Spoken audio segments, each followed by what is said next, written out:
And good morning. Thank you very much for joining us on another Tim Newton today. Really appreciate you dropping in to say hello. I've got my cup of coffee ready, and let's have a look at what's happening around Thailand and the region today. And thank you so much to the people that have subscribed and to the people that are watching. I mean, I really appreciate you dropping in as we have a look around the news today. So let's get started.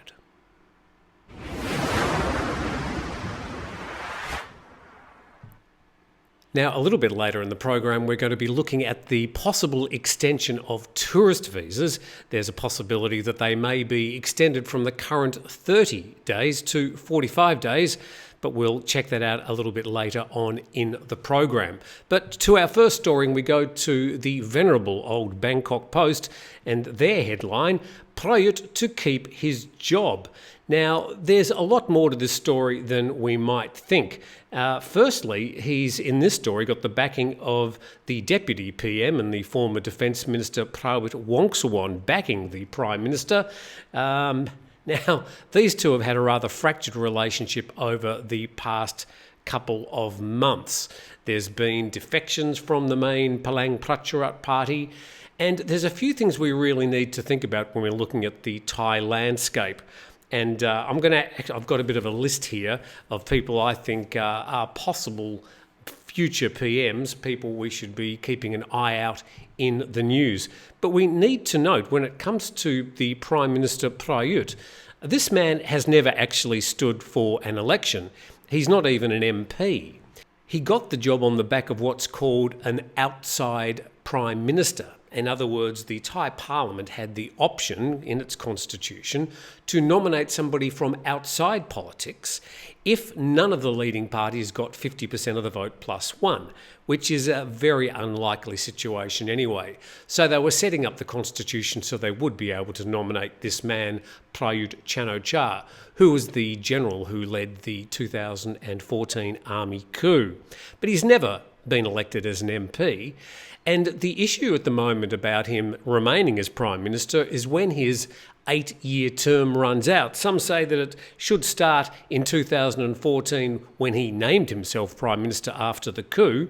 Was it after 2017 when the NCPO initiated the new constitution, which, by the way, they wrote? Or did he become Prime Minister after 2019 when they held the general election? So these are the issues he faces.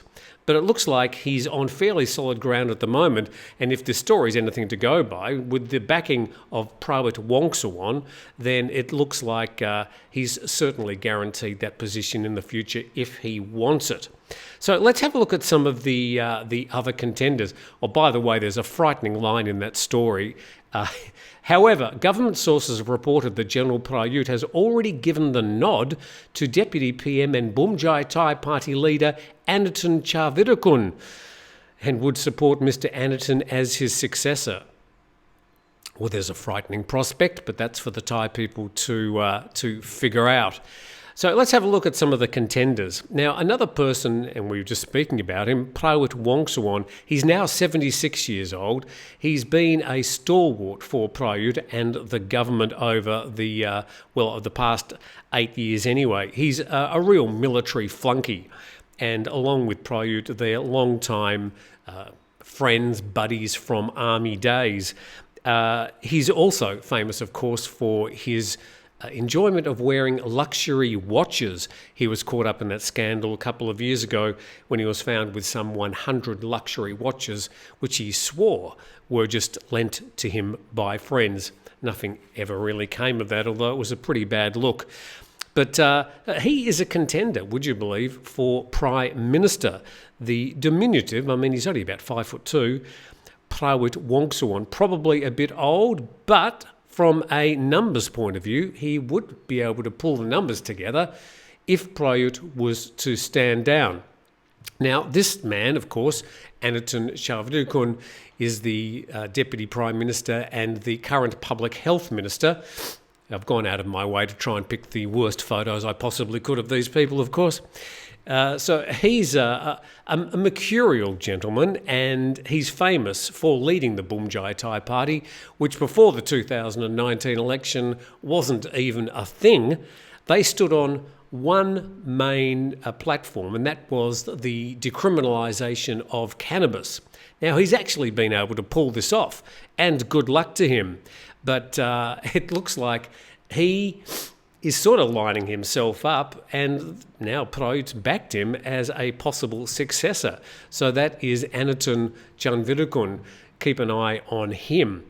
Now, this man also is somebody who is lining himself up to be a future Prime Minister. His name is Tamanat Prompau. Now, he was the former Deputy Agricultural Health Minister.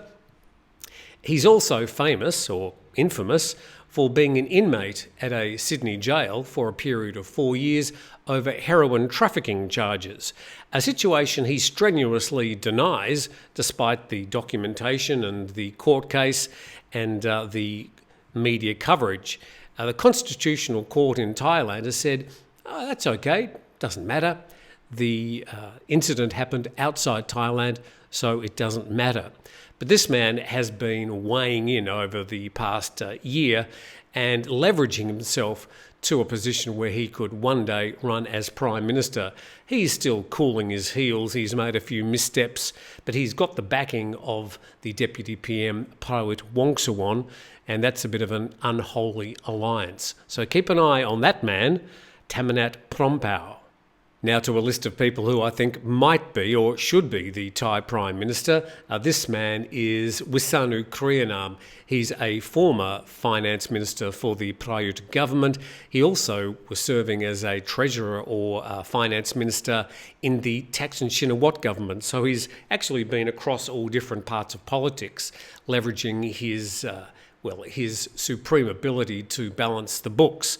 So he's a bit of a career politician and a good, reliable, firm hand on the rudder of the good ship Thailand. So he would be an excellent Prime Minister. He's actually put his hand up and said, yeah, I could be interested if the situation allowed. Doesn't really have the political support, but he's certainly got a lot of respect.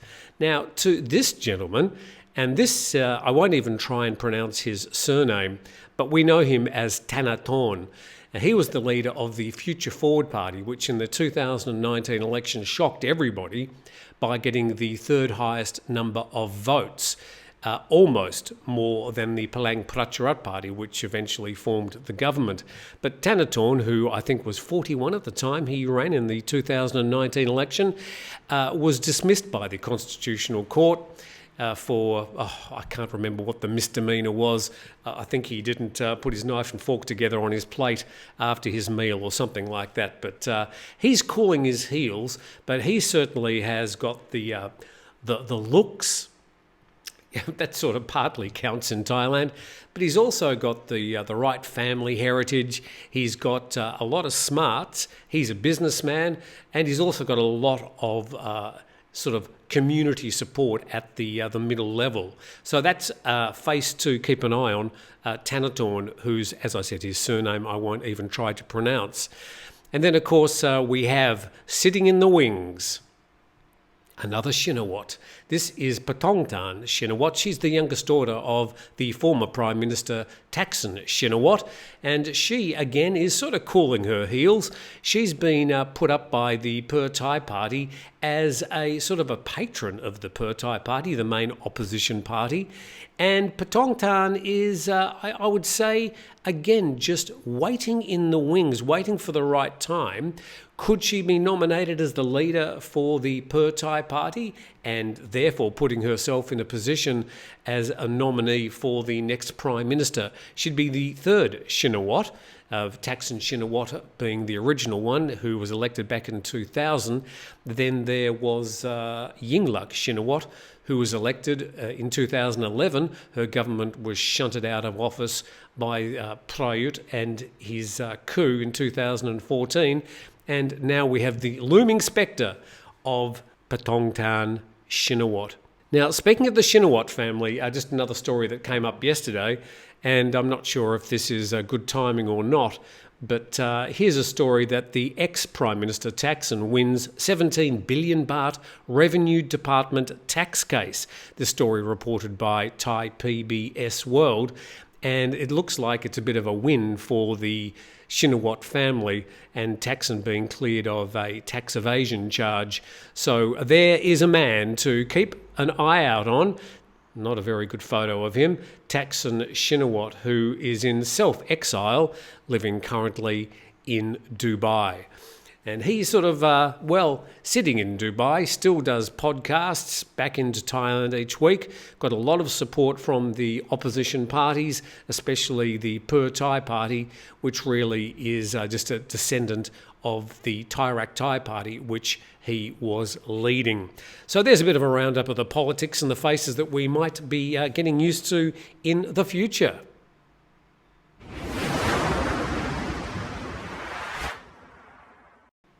Thank you for joining us on the program. Please subscribe to the channel. There's a little button under the YouTube picture there somewhere, and you can also set up notifications. So when we upload the program each day, should be around about 9 o'clock. I'm getting a little bit better at putting it together each day, but I get up at 6 and I spend 2 or 3 hours putting it together. So hoping to get it ready by 9 o'clock before I head to my day job. Yes, I've got a day job, probably just like you.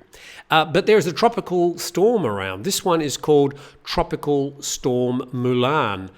Oh, I think we might have the wrong Mulan there. Excuse me for a moment. There we are. Here we are. So this is the Tropical Storm Mulan, and started in the South China Sea. It's working its way up, skirting around currently the island of Hainan. A bit more about that in a moment.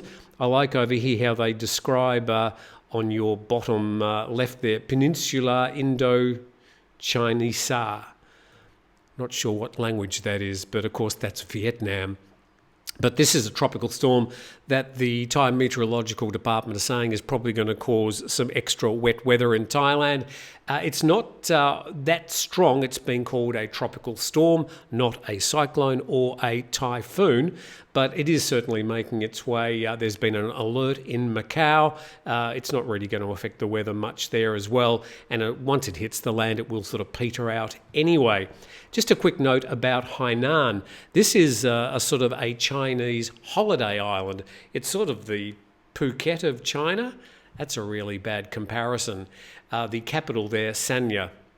Now, most notable there because over the past 2 or so years, they've had hardly any COVID cases. But now they've got some 178,000 people locked down. I think about 70,000 of those are in the capital, Sanya.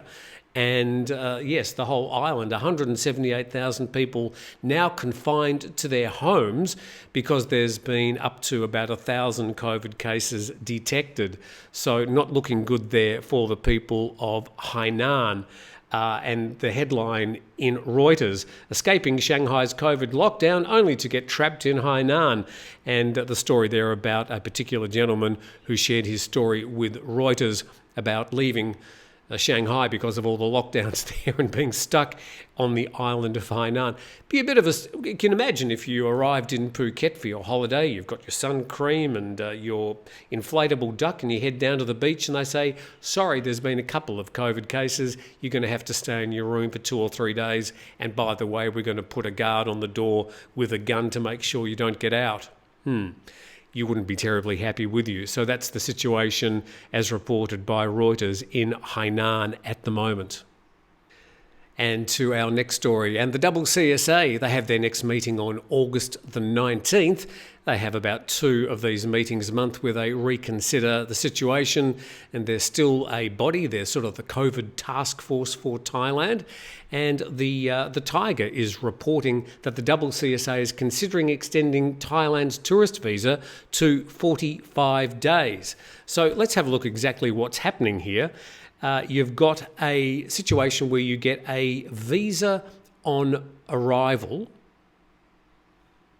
Yes, a visa on arrival for a lot of countries, including places like Australia, United States, the UK, most of Europe. And currently you'll get stamped in, just arriving at the gateway there, you'll get a 30-day stamp in your passport. Now, there are other people who have to apply for a visa when they arrive. That's called the visa on arrival. and they'll get usually about 15 days stamped on their visa. So the talk is that they want to try and extend the 30-day tourist visa to 45 days and the visa on arrival from 15 days to 30 days. And the TAT believe that this is a solid gold way to guarantee extra tourism in Thailand. Well, certainly it's not going to hurt. And so the story goes, tourists might soon be granted a visa that allows them to stay in Thailand for a maximum of 45 days. Current passport holders of certain countries are granted 30-day visa exemptions, and others are granted visas on arrival. And the TAT is making an application to the double CSA.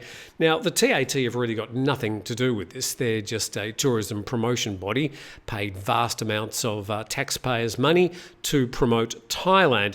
But the decision doesn't come down to the TAT. This double CSA are going to have to consult with two bodies, which is why this is slightly problematic, the Ministry of Foreign Affairs and also the Immigration Department, because these are the bodies that will make the final decision of whether they can extend the visa on arrival program or the visa exemption period from 30 days to 45 days.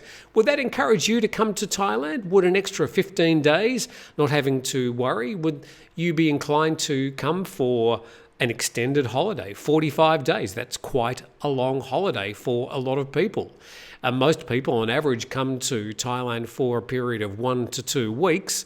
Would the 45 days be an encouragement for you to come here for an extended holiday or extended break?